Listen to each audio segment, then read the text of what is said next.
ahead and get started with introductions just to leave us more time for at the end for questions. So thank you for taking this poll. It looks like we have 8 advisors that have participated in leadership prior to this. We have 4 that are brand new, never participated, and then another 4 that says, what is a leadership competition? So you're definitely in the right place, and I hope we can provide that information to you and encourage you to participate in the future. So we'll go ahead and get started. My name is Ashley Conger. I'm the Region 1 and 4 manager. I'm responsible for helping plan our regional and state competitions, as well as just provide support to the regional advisors. So I'll have my email at the end. Feel free to reach out to me if we aren't able to answer your questions or if anything comes up throughout the year. I'm here for you. We're also joined today by Nate Armstrong. He is an advisor and a previous regional coordinator. He has been for over 9 years, I believe. We also have Tara Nielsen here with us. Tara is a state advisor and also an education programs consultant with Department of Ed. Tara is going to be managing our chat box for us. So if any questions come to you throughout the presentations, feel free to drop those in the chat and then Tara will let us know. Okay, looks like we got some more added.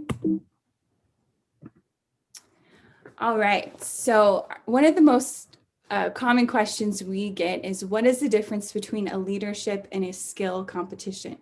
So our leadership competitions are ones that really hone in on students' leadership skills, such as presentations, public speaking, membership-specific skills, such as opening and closing ceremonies. These competitions are open to all Skills USA members currently enrolled in a CTE program. So it doesn't matter what CTE program they're enrolled in, they can register for a leadership competition. Our skills competitions, those are the ones that we're most known for. These are the competitions that align with the student's CTE program, such as welding, culinary, cosmetology, any of the construction. These are also open to only Skills USA members enrolled in a CTE program, but the competition must align with the student's CTE program.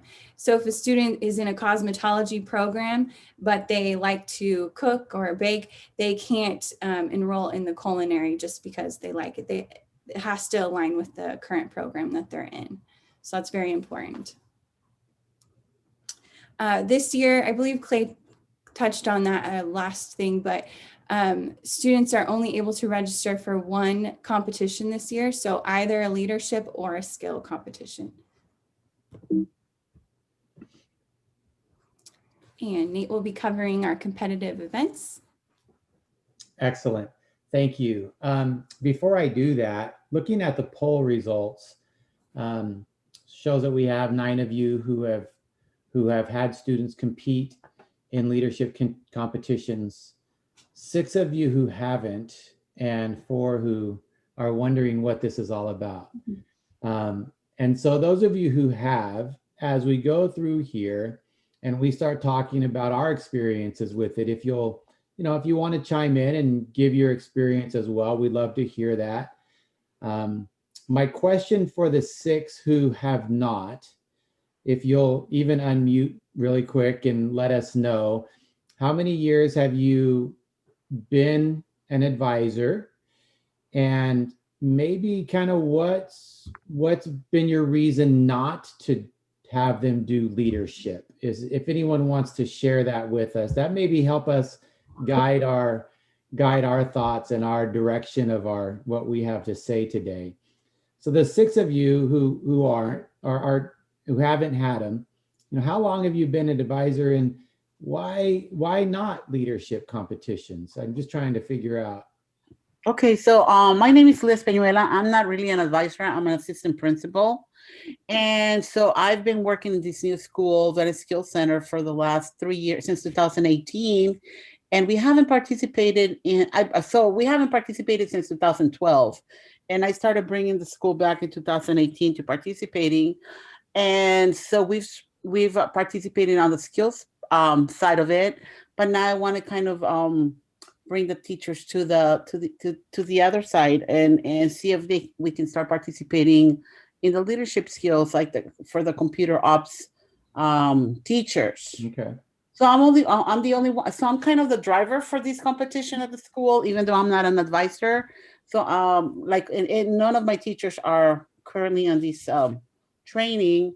So Okay. what I do is I come back and I bring news and I get them excited and motivated. So I'm really interested in exploring both participations, but I just saw that we can only participate in one or the other this year.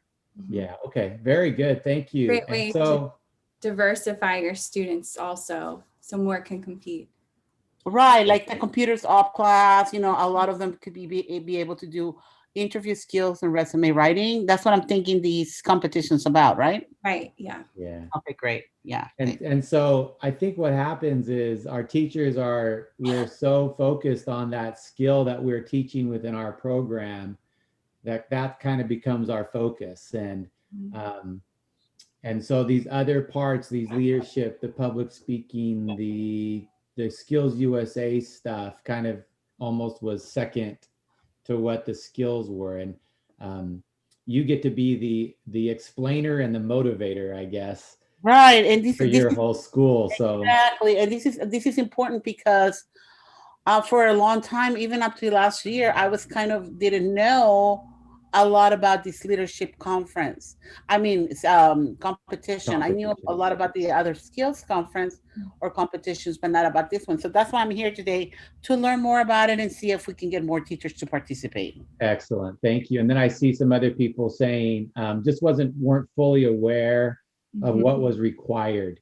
And that's another good point. And so we're going to try to help you a little bit today to explain some of those things. And I'll tell you a little bit about my story. We started our chapter, I think it's been 9 years now.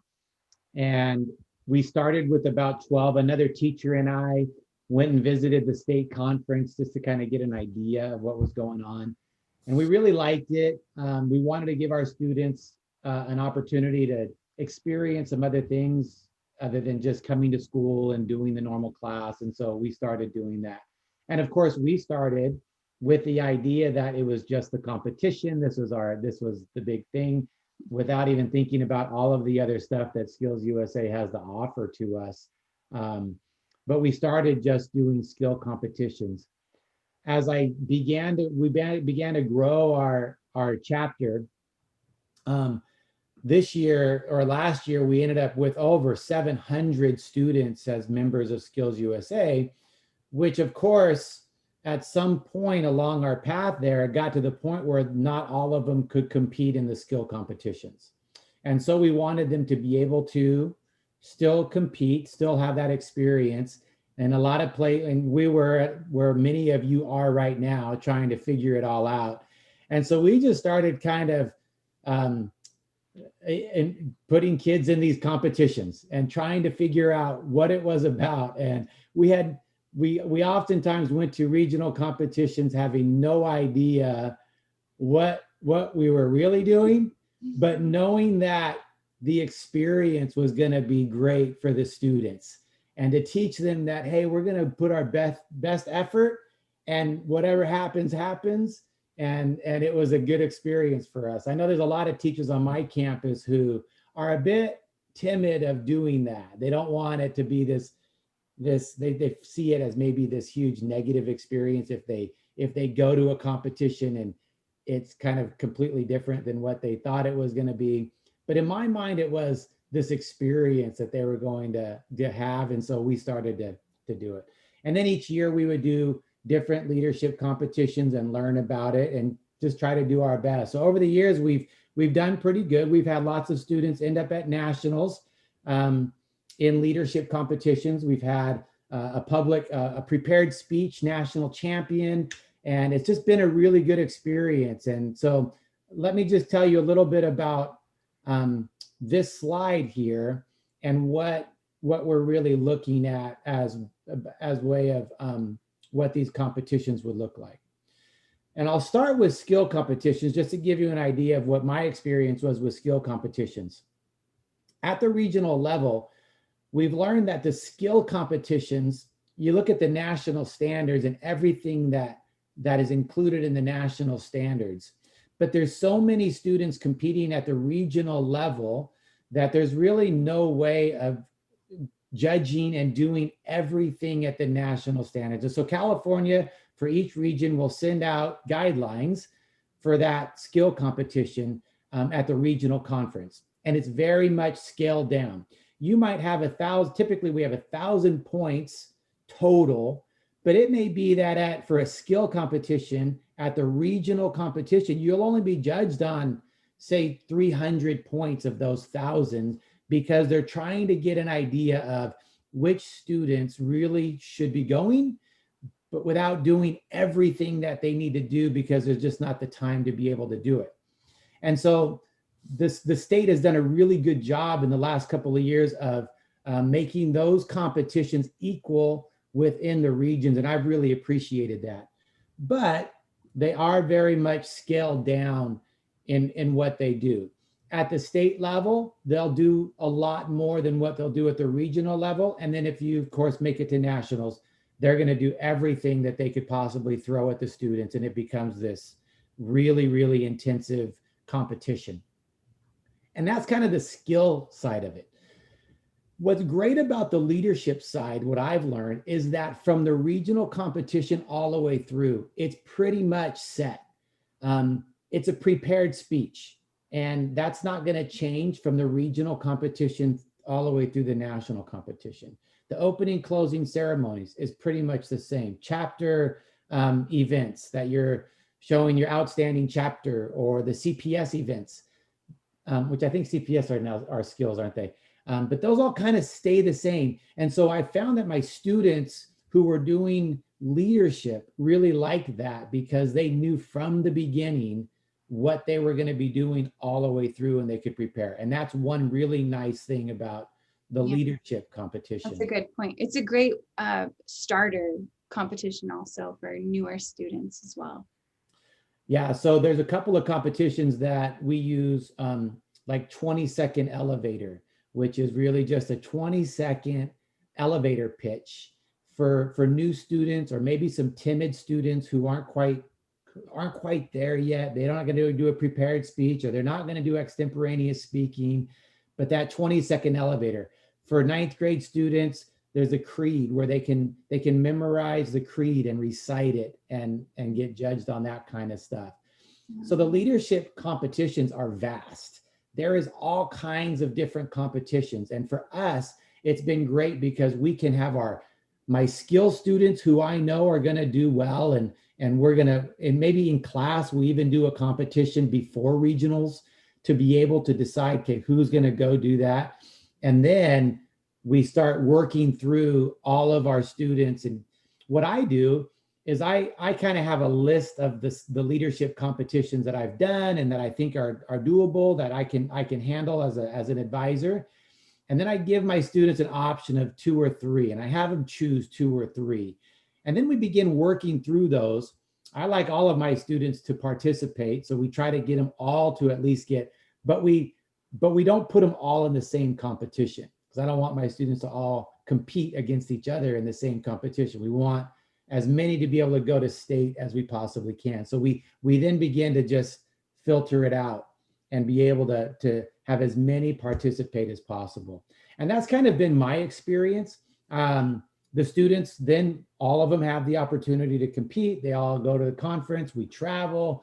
I don't know about this year, but in the past we travel. In the future, I'm sure we'll travel. And that's a great experience for them. And so for me, it's always just been about giving the kids that experience. And some of them are really excited about it. Others not so much, but we work with them and try to get them going. So. Thanks, Nate. That's very helpful, especially for all of our new advisors here. Okay. And I just wanted to add, even though I'm not new, it's great information because it really opens up the possibility of more students to participate. And that's something that I really wanted to learn about. So thank you so much for all that great information. And Ashley's got a great spreadsheet she's going to show you in a minute that you'll have access to. And I would recommend you start going through that spreadsheet of all the leadership competitions to kind of decide, yeah, we could do this one, this one, this one. Oh, that's great. Too much, but she'll have that for you later. And that's a really good spreadsheet. Thank you. Thank you. I'm actually going to share that right now. So this spreadsheet was included in the guide. Can you see the guide now? Okay, perfect. So if you scroll down, you will see this document here that we created, the Skills California Leadership Contest list. And this list here is all of the leadership competitions that we have. So you'll see the first column is the contest by name. So when you go to register your students, this is the names that will pop up for you. So we thought it would be helpful to kind of organize all of this information into one place. And it's also a great document to share with your students to kind of help identify which contests they'll be most interested in. And then the second column is the categories. So we categorize these into specific categories to help students, you know, if a student wants to do something that's related more to membership skills, such as opening and closing ceremonies or a creed, you know, they can look for ones that are labeled membership skills. We also have ones that are employment skills. So these ones are great for getting ready to go into the field of work. So we have job interview. So students will get a chance to actually practice a job interview with our business and industry judges. And so it's a great opportunity for them. We also have lots of different presentation ones and speech ones. Like Nate mentioned, 20-second elevator. That's a good competition for middle schoolers through 9th grade, just to kind of get their feet wet and gain that experience in public speaking. We also, one important thing, we have a few competitions that are specific to students with disabilities. So I did mark those here. They have a star by their name. So those are only open to students with disabilities. We have entrepreneurship. It's great for students, you know, with a great idea, a business idea they would like to present to business and industry, different customer service skills. And we have a whole array of different competitions here. So the Ashley? third, yes. Ashley, we have a couple of questions in the chat. Oh, okay, go ahead. I'm sorry. The first one is in the scope when it says state only, it means regional and state, question mark? Correct. Yes, I getting there. And so the scope column is the 5th column you'll see. So if it says state only, that means the students will only progress up to state. After state, even if they place gold, they will not advance to nationals because that competition isn't held at our nationals. So it's really important to note that if your student has it in their heart, they want to go all the way to nationals, they want to definitely avoid those ones that say state only. If it says national middle school state only, that means that middle schoolers will not advance to nationals. Okay. We have a few of those. And then next question is, did Career Pathway Showcase change from a skill to leadership? It's been a skill contest in the past. Did it, Nate?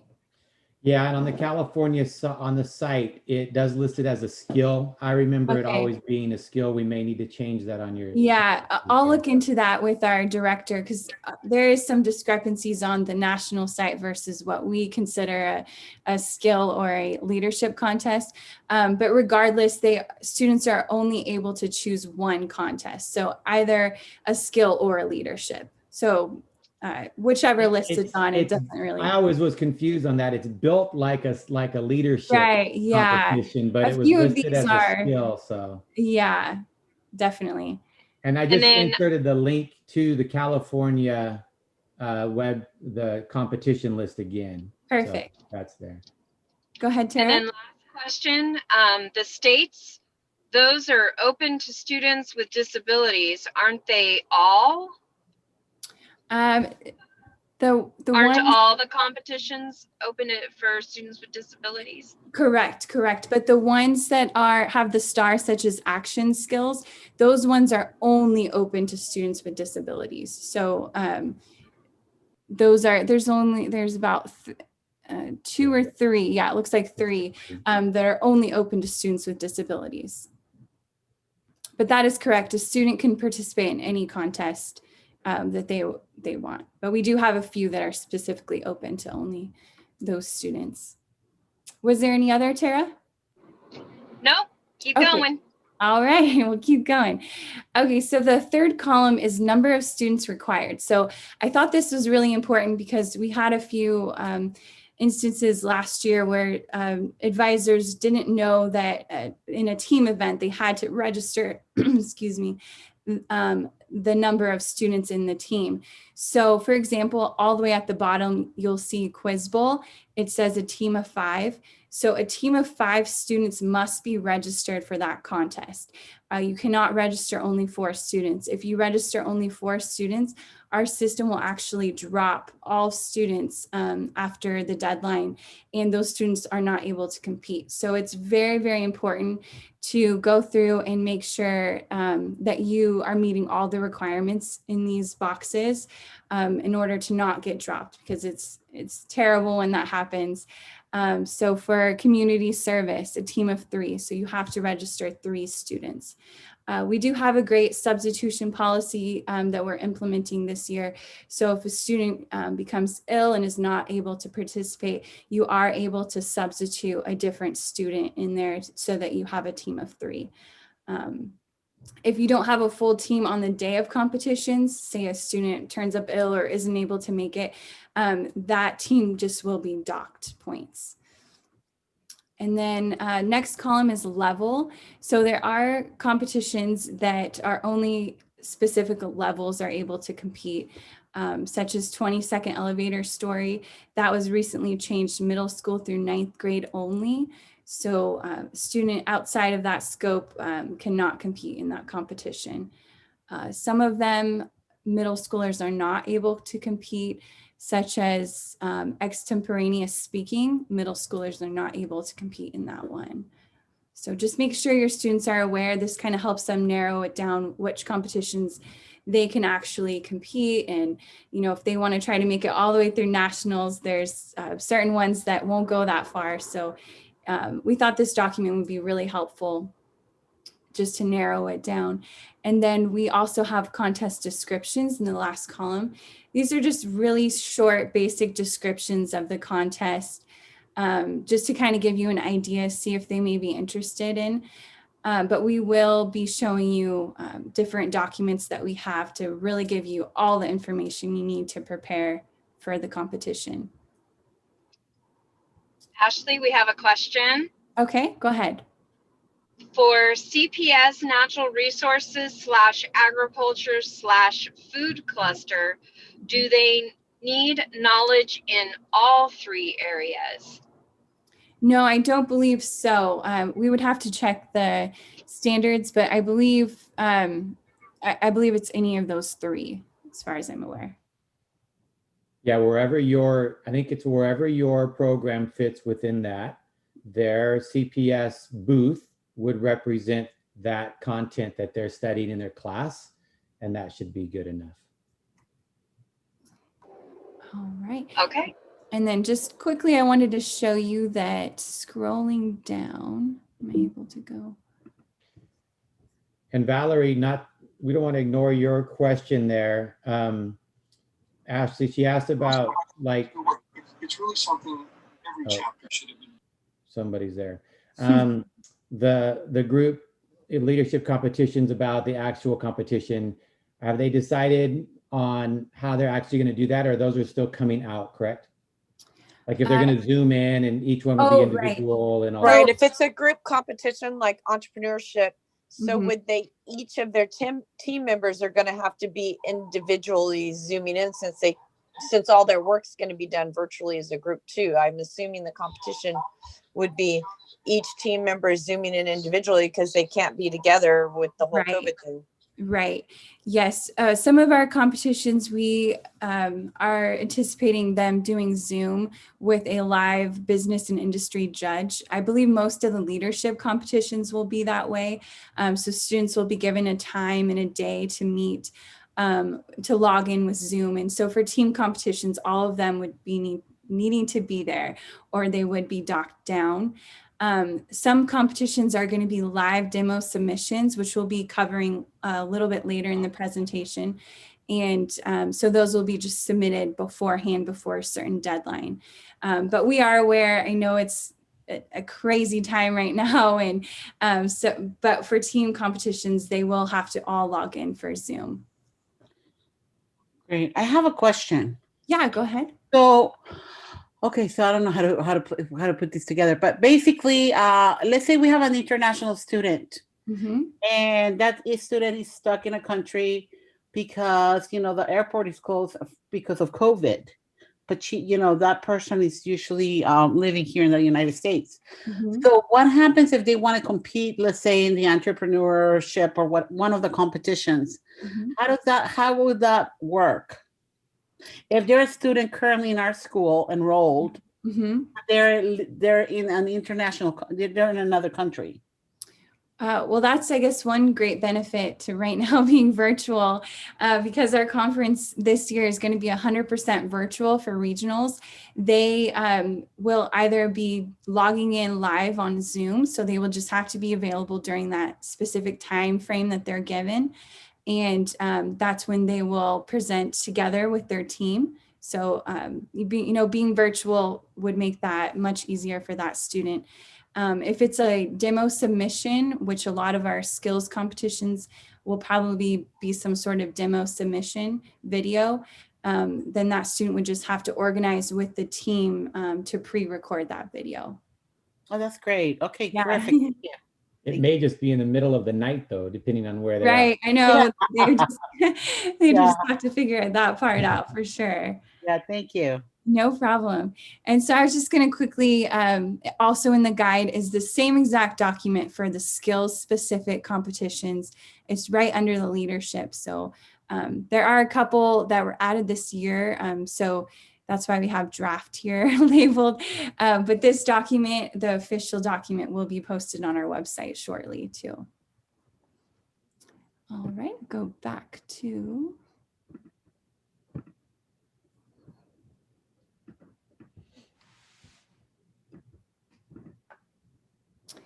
All right, and then we have our benefits of our leadership contests. Do you want to cover that, Nate? Yeah, love to. So last time I shared, I won't pull it up this time, but just the whole thought of Skills USA and leadership and what we're trying to do. A couple of years ago, I had a student who participated at regionals and made it to state. And his story is an interesting one. He forgot his main component at state for his competition, kind of hid from me, didn't compete. We had a nice little conversation afterwards about what happened. And then some other things we got back, and he graduated and whatever.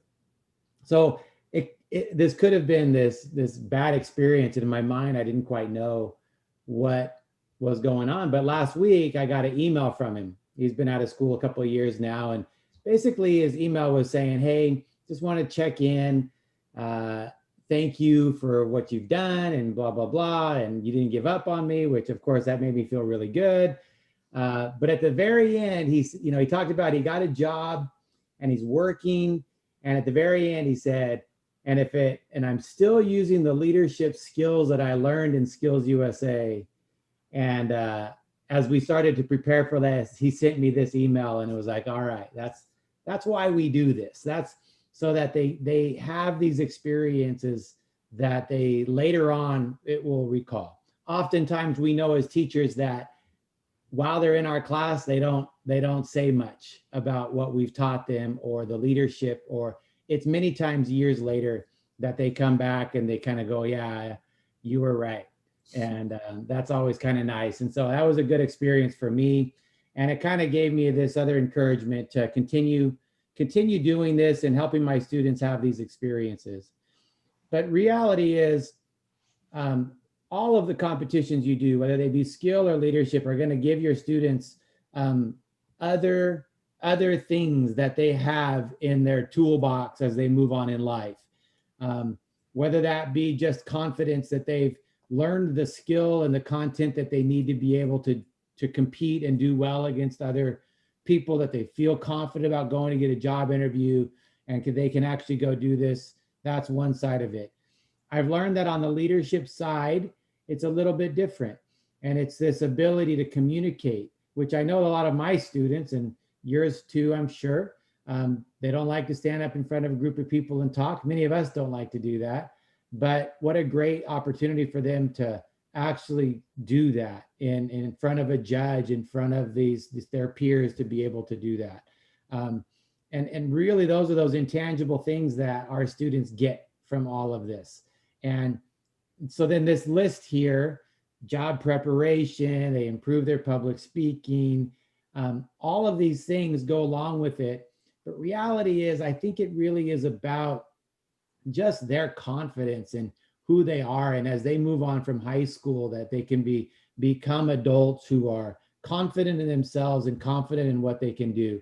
And the students that I've had that really go at it, they understand the importance of it, the opportunity, they get it. And those are the ones that later on typically are, they come back and they email me and they keep in touch, and they are our alumni that come back and help out with skills and things like that. All of these things on the list, scholarship opportunities, if we really look into those, just they all are very great benefits of what the leadership competitions and the skill competitions offer our students. And so I would encourage you to diversify, to really look into not just doing skill, but offering these leadership opportunities as well, because it's really, really, really good. Yeah, right.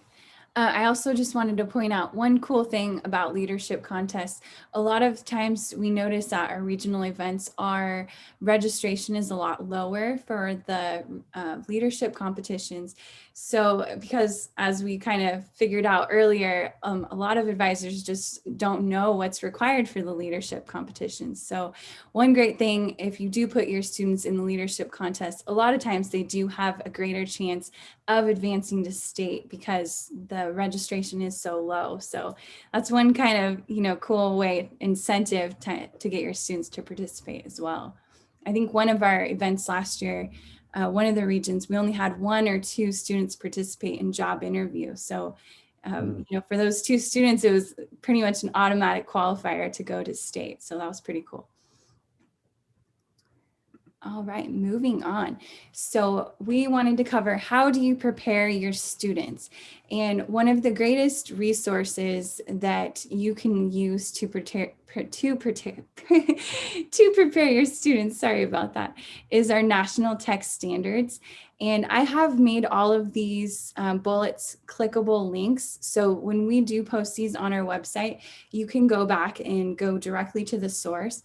But our national text standards are going to be your greatest resource when preparing your students, because it's all of the skills and information that students need to know when preparing for that specific contest. So I will actually share kind of one of those to show you what it looks like. And Ashley, while you're doing that, we did have a quick question. Okay, go ahead. It's asking about Quiz Bowl is there a study guide for Quiz Bowl for each skill area? And I can actually answer that. Oh, go ahead, Tara. Thank you. Okay. Quiz Bowl is not set up by a skill area. Quiz Bowl is like overall knowledge, including what's going on in the world. So if you take a look at, which I believe is what Ashley's going to be showing you, there are standards and kind of guidelines on what will be tested, and it kind of narrows it down for you to help focus your student on the types of things that could potentially be asked at Quiz Bowl. But Quiz Bowl is an overall thing. It's not determined by skill. And I do also want to add, the one great thing about leadership, I was a chapter advisor for about 12 years. And with leadership competitions, it's not determined by the pathway. It can be any student in any pathway. Whereas with your skill competition, it's pathway specific. It would allow you to learn and also to be able to compete. So we have activities that lead up to that 3-way switch. And if a student has been doing those activities part of their construction program. Another we meeting can going provide on. them free with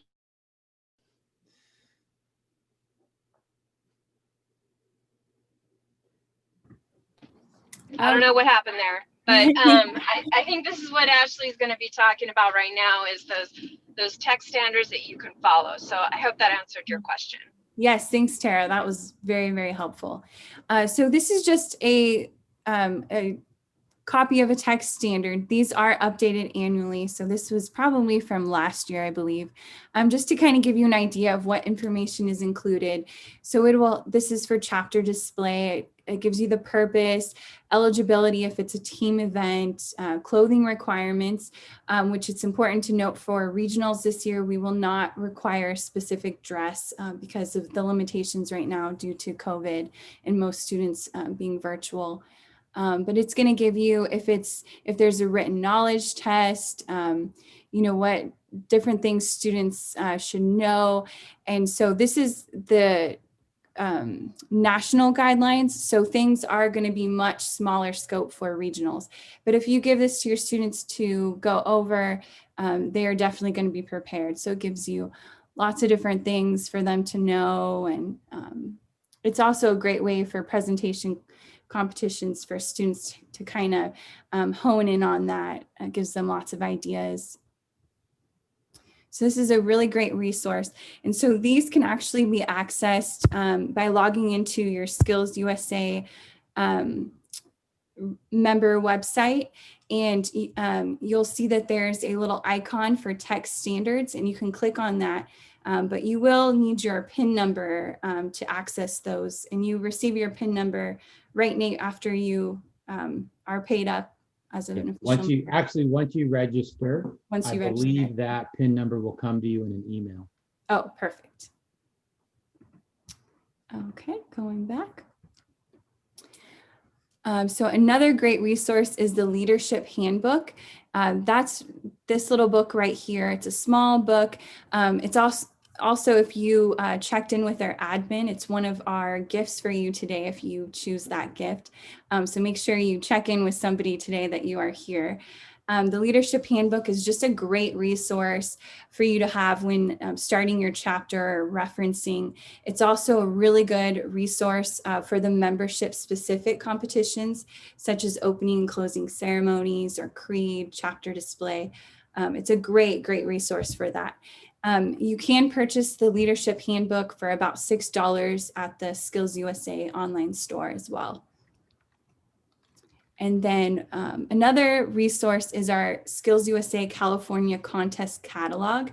And a lot of people didn't know about that last year, so I thought it would be a great time to bring that up. So every year before regionals, we post a contest catalog on our website, and I can actually show you that. And so that is going to be linked in the presentation. One moment, let me bring that up for you. Okay.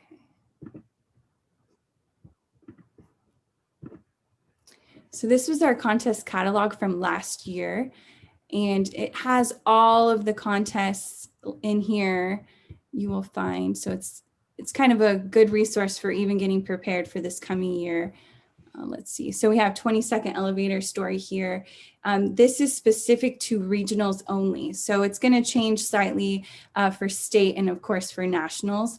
It's going to tell you everything you need to know for regionals as far as kind of the description of what the theme is for a speech presentation. It's going to give you the guidelines.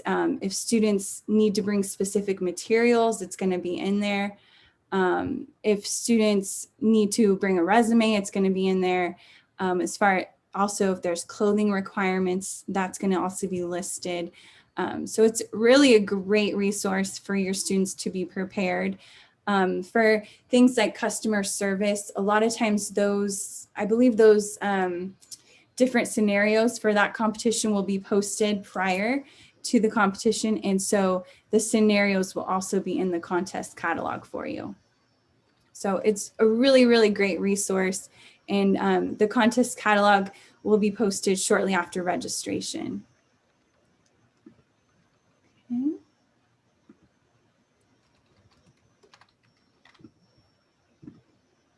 Hey, Ashley, Yeah.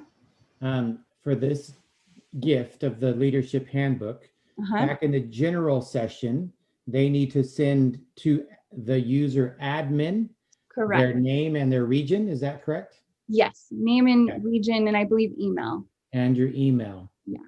So back in the general session, in the chat, you'll find a user named admin, and they're the ones you need to send that information to. Correct. Thanks, Nate. Let me just pull up.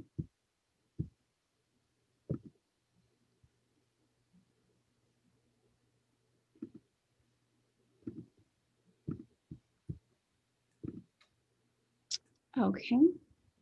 Yeah, and if for some reason you're not able to go back, well, our closing session, the admin will be in there, so you're also able to check in there. But if for some reason you're having trouble, you can also just shoot me an email with your information. I'll make sure they get that as well. Ashley, there's another question. Okay, go ahead. How are physical competitions like construction or like CO2 race work? That's a good question. We have a technical committee who puts together our competitions every year that made up of business and industry. So they are the ones right now working on that. So that's going to be interesting what they figure out this year. I know if all else fails, it will probably be made up of a live interview with a judge from business and industry, maybe going over a specific portion of the contest, more of an interview setting. And then also we will be doing exams online as well. So it might just be a little bit, smaller scale for regionals on some of those competitions that we're not able to do live. It's a little more complicated. And when are they supposed to have all that information out? I believe, Clay, so as far as the tech committee, I believe that will be in November prior to the end of the registration deadline. But we're meeting with them. It's ongoing right now. So I hope, Clay, I know, really wants to have all that posted prior to the end of contest registration. Yeah. Yeah, the CO2 one could be interesting. Mm-hmm. It may even be something where they have to ship their car and they do everything with the cars that get shipped. I know that's another cost, but that's just a thought. I have no idea. I know we're running into some difficulties because a lot of students don't have the materials or tools at home. So right. I know Clay has been working a lot with advisors too from many different schools to kind of see what kind of materials do your students have? Do they even have internet? So it's definitely difficult because each school is so different, and some schools are live right now. So, but it's definitely things we're taking into consideration for sure. We want to make it fair for all the students. That's a really good question. It'll be interesting to see. Okay, and then finally, we have the national site linked here for you. This is another good resource that you could just spend hours digging through. There's lots and lots of information here. They do have a great descriptions for each contest there. So I would definitely recommend kind of poking around through there and getting familiar with that site as well.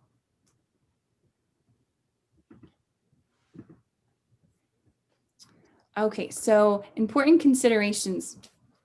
We touched on a lot of those in the document I showed you, but there are a few I wanted to cover. So there are going to be contest limits by region posted on the regional page on our California website. So I believe those will be posted by October 12th. So if you log into our California website and you click on your specific region, there will be limits for each contest. So 22nd Elevator may have a limit in region 1 of like 4 students. So you're only able to register those 4 students, or, Quiz Bowl may have a limit of 2 teams that you're able to register, or just 1 team. And we have to do that because, some regions are much larger than others, and we have just so many students register that we don't have the capacity of judges to judge those. So Make sure you be on the lookout for those because they will be posted on the regional page for each of you.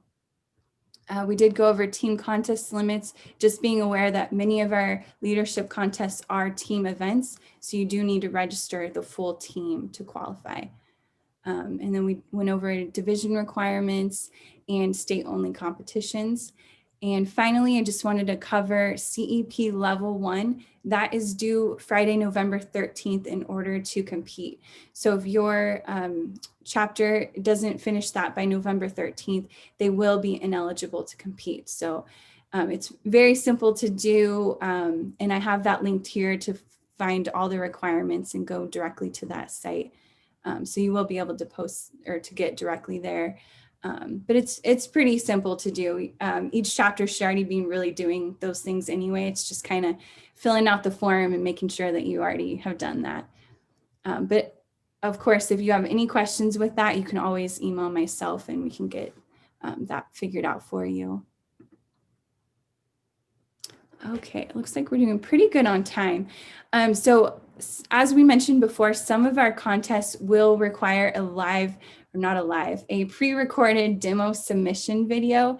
So students together have to work either individual if it's an individual contest or as a team if it's a team contest and put together a video. And then they will upload that video most likely to our California website. But more details will come on that. I just wanted to show you a demo video from last year so that you kind of have an idea of what's expected. Usually the video requirements are between 5 to 7 minutes, so students have to stay in that time frame. And you'll notice in this video, they don't state their names because we don't want the judges to know the students' names. So we will be emailing the advisor contestant numbers for those students. So students must state their contestant number and not their name.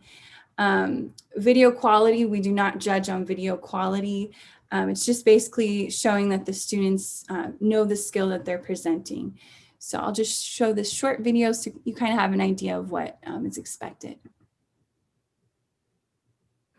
Hello, we are contestant number 7151, and we are on the behalf of our Skills USA Outstanding Chapter team at our school. Our membership committee enrolled 422 new members to our Skills USA chapter through our school magnet tours. Our official Skills USA equipment is our banner, secretary notebook, emblem, gavel, US flag, Robert's Rules of Order, creed, and charter. To determine the local Skills USA program of activities for this year, we established 5 committees. Our membership promotion committee is in charge of recruiting members by participating in school magnet tours and other social events. The Ways and Means committee is in charge of financing our chapter, coordinating donations, and collection of dues. Our Skills USA publicity committee is responsible for providing awareness for the chapter by reaching out to the press. The competition committee is in charge of keeping all of our Skills USA members on track with their competitions. And finally, our fundraising committee. This committee is in charge of creating or coordinating events that will help us gain funding for our chapter.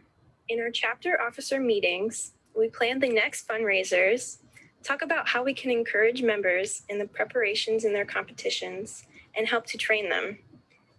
In our chapter meetings, we talk about competition, fundraisers, how we can get involved in our communities, and teach our competitors the ways to become a successful member of Skills USA. On November 13th, our installation ceremony took place. 50 members of our chapter attended, and it took place in our little theater. In one of our chapter meetings, we attended a conference for the ASCE International Conferences on Sustainable Infrastructure. During this conference, we associated with several Okay, I think I'll go ahead and stop that video there because I want to make sure we have enough time to answer all the other questions we have. I saw that John posted, how can we get access to this video?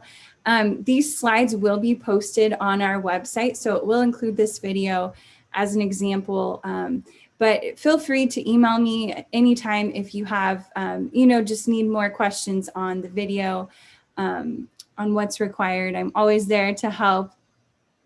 We just thought that the students did a great job with this video, putting it together. So I thought it might be a little helpful going into this virtual conference of ours to show an example of that. And then I see John posted how many teams students can register per chapter for each contest. That will be the contest limits per region, and that has not been shared yet, but that will be posted on each region website on our California state site. So just make sure to check that because that will be posted by October 12th. And if you have any trouble finding that, please let me know. All right. And finally, I thought it might be beneficial to do a little Ask Nate, because Nate has so much experience in these leadership contests, and we thought it would be cool for him to share a little bit more of his experience. But if you have specific questions for Nate, kind of maybe how to get your students fired up for these contests or anything like that, go ahead and drop them in the chat, because we would love to help you get your students more engaged. And what better way than asking someone that's done it for years and has students that participate. So definitely drop those in the chat if you have any questions for Nate.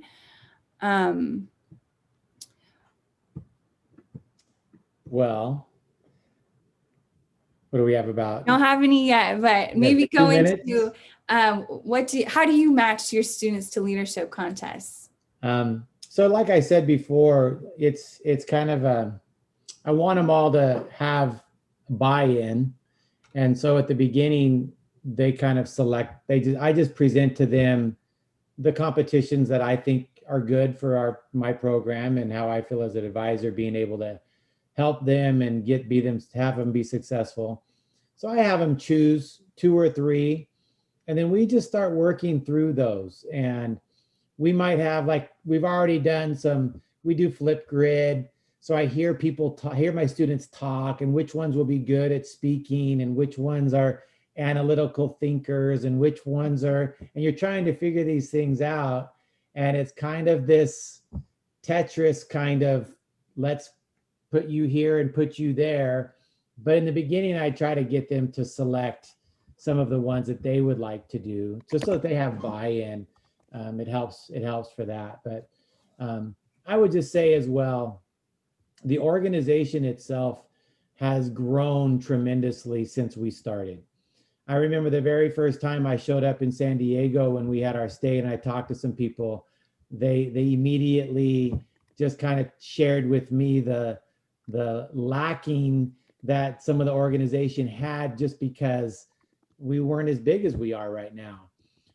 It's grown tremendously. I think we've got more students enrolled than any other state in the nation, and we are still trying to get better and better. But the only way we can do that is to get more and more advisors involved, to get our alumni association growing, and people who are willing to put in some time. And we all know that if more people put in time, then that's less time per person that we have to do to make this thing really good. And so I would just encourage you to get involved, to not wait. I'm not worried about being super successful competition wise. It's, for me, all about the experience that my students can have. And it's always been a good one, even for the ones that don't win medals at state and they just have this great experience. And so I would encourage you to try to get as many of them involved and help them along as they go. And again, if you have specific questions for me, I'm more than happy to answer what I can and help you out or send you in the right direction as we get going.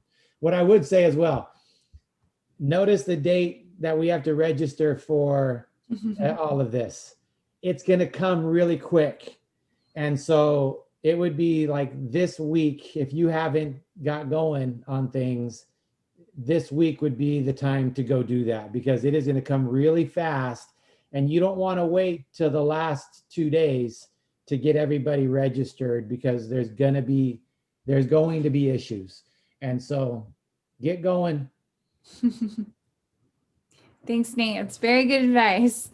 So I have shown here my email as well as Nate's. Nate has been gracious enough to allow us to put his email up there. So if you just want more information about experience or specific to your students, definitely reach out to Nate. And then I'm here for any of your questions. I can always set up one-on-one meetings. And so we're here for you, definitely anything you need. It looks like